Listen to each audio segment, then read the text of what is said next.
Let's say a very good morning to Isabel Oakeshott. Isabel, how are you doing? Morning. Stop oil's getting really boring now, Isn't aren't it? they? They really are. Why are they all old-age pensioners?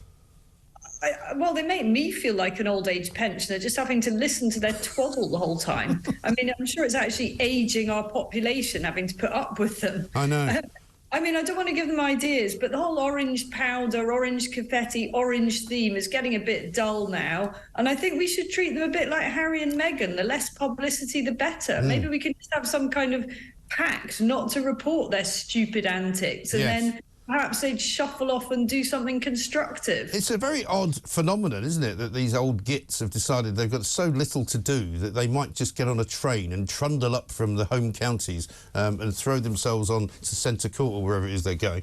I mean, it's a very odd way to behave. If one of my elderly relatives was doing it, I think I'd lock them in their room and change the keys and not let them out.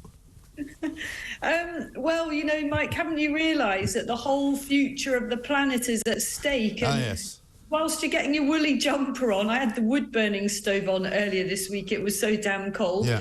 You really need a reality check, Mike, because the planet is burning up and we're all going to be doomed. Oh, yeah. But my Twitter feed is full of retired teachers who keep telling me that I'm an idiot because I can't tell the difference between climate and weather. And what I've now worked out is that weather is something that they don't like and doesn't mean anything, whereas climate is something that they do like. So if it does get really hot, then that's climate change. If it rains and it's cold, that's not climate change. If you actually look up the definition of climate, it is weather patterns, basically. So, I mean, my Twitter feed is exactly the same. Apparently, I'm far too stupid to be able to tell the difference between climate and weather. I would put that back on them and say exactly the same. Whenever it's a bit hot and there's a heat wave, they're, oh, my gosh, the world's going to end. And then it's bloody freezing, and that apparently doesn't count. No, that's the wrong kind of weather, obviously. Speaking of which, let's talk about the wrong kind of archbishop. I don't know if you heard me talking to Kevin earlier. I was once in the House of Lords, and these bishops suddenly all emerged from this doorway, which was clearly the sort of holding pen for bishops, and they were all going off into the chamber to vote on something. I don't know why they're in the House of Lords. I'm beginning to wonder why so many people are in the House of Lords, and I'm beginning to think maybe we should just find another way to get a second chamber. Oh, I totally agree with you on that. I mean, I think a lot of, probably the vast majority of the population, if you ask them, if you set out what type of appointments were made, would have some pretty serious misgivings. The problem is that ultimately, constitutionally, the House of Lords has to vote on whether the House of Lords gets to continue to exist. And this basic fundamental problem has thwarted any attempts to get rid of the House of Lords for a very long time. Not that the Conservative government has tried, but the Labour Party did under Blair and Brown and basically gave up. You know, I was wondering whether we're boring on about the migrant boats, and actually my conclusion reached within a few seconds is that we should make no apology for continuing to be really, really angry about this. This is about basic competence, or rather incompetence, of this government. It's about national security, and it's about what kind of country we want to be. And I don't believe that the vast majority of voters back open borders, which is something that so many in the Houses of Parliament seem to be proposing. Yeah, well, amazingly, I actually saw a YouGov poll, I think, yesterday, which actually had asked a vast majority of the public, and YouGov polls are not exactly known for being right-wing in the results that they produce, but they've actually found that most people in this country believe that migration is out of control, and we have let it get out of control, and they don't want it. Well, and that's obvious just from looking at the numbers. You know, we talk about this every week, and that's because despite the endless protestations from Rishi Sunak and his Home Secretary that they'll do whatever it takes and they won't rest until this is sorted, nothing ever gets better. And here's the other thing. I don't actually believe it when they say there's been slight dip in the figures, and in particular on Albanians. You know, they're trumpeting this triumph that actually illegal migration across the Channel by Albanians has completely tailed off. I don't believe that. I think there's something very fishy going on here. Potentially, the people traffickers have found a different route to get Albanians in. Yeah. That is something that I think that certainly as an investigative journalist, I want to get stuck into and see if I can smoke out what exactly is going on there, because I simply don't think it's credible that the Albanians have looked at the way this government handles illegal migration and have thought, oh, it's not worth trying anymore. Right. They're still coming, I'm sure of it. Of course they are, because we know as well that the Albanians are controlling an awful lot of the drug business in this country. Quite often, if you look carefully around the country and you see court cases being held for people who have been growing vast quantities of cannabis, there's always an Albanian gang. You know, the cocaine business is run by the Albanians. We saw that guy just at the beginning of the week, I think, who's a serial burglar who's come back to this country twice illegally on a boat after twice being deported. And he's living high on the hog in a sort of spa hotel down in Cornwall, putting pictures up on his Instagram page. Yeah, I mean, some of this is so blatant, as is the money laundering and these illegal businesses all over the country, which are all linked to it. And they basically get away with it pretty much unchallenged. Yeah. As far as I can see, like so many things, this government has put it in the box marked a little bit too difficult to bother trying to tackle. Right.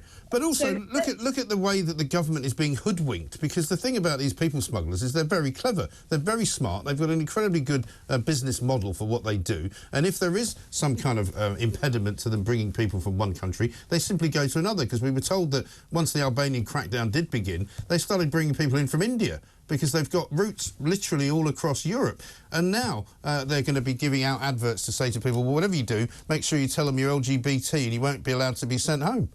Well, completely. And this is what is so frustrating about what happened in the House of Lords this week, where you've got peers, unelected people in the House of Lords who are trying to amend legislation that the majority of voters in this country fully and wholeheartedly back, adding bits onto it, gold plating it in ways that are actually going to defeat the purpose. So encouraging anybody who's coming over on a boat to say, oh, I'm gay, or I'm this, or I'm that, or I'm identifying as a cat today. These are easy ruses for anybody who's coming over here illegally to string out the whole sorry process, which we know already takes ages. The other thing you can do is simply pretend that you're from somewhere where you're not. Yeah.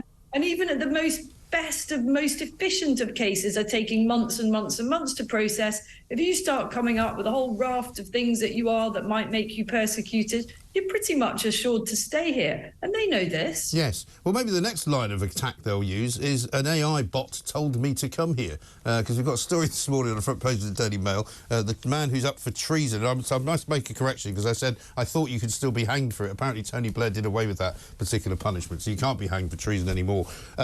But he's actually said, this guy, and Kevin O'Sullivan, I think, is right when he says that a lot of people are now going to start using this, that this chatbot told me to do it, to commit a crime. It's supposed to be kind and supposed to be a companion, but clearly something's gone wrong here. Have you read the actual dialogue, which is in many of the papers today? So when I first heard this story, I kind of thought, yeah, right, that's a really feeble excuse. And of course it is. It's a very original excuse. I think we can give it that. But when you read the dialogue, and I would encourage anyone who hasn't read it to have a look at this as to how this conversation played out between the guy that attempted or hoped to kill the Queen with a crossbow and a completely artificial persona on his laptop or his computer. It is actually so disturbing, because the software is so incredibly sophisticated that it's quite easy to imagine how a lonely and disturbed person begun to think that the person, the artificial persona on his laptop was a real thing. And I can absolutely see this becoming a very significant problem. I can also see on the flip side how these bots, which are so sophisticated, become quite a crutch for lonely people, because they are like having a friend. Yeah, well, it's like these virtual girlfriends that people used to have. I don't know whether they still do, but it was much easier to talk to them because they would basically tell you what you wanted to hear, which unfortunately isn't really the case in real life, generally speaking. You can do it, said the bot, and we can find a way. And as you say, if you are a sort of slightly, unhinged individual, you can become completely obsessed with something like that. Yes, and they reassure you. I mean, these bots are actually kind of programmed, I suppose, initially for good and benign reasons. Yeah.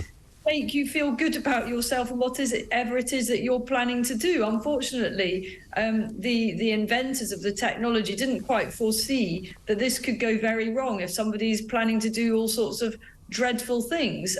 Now, it seems to me that given how clever the technology is, it shouldn't be too difficult for it to be adapted.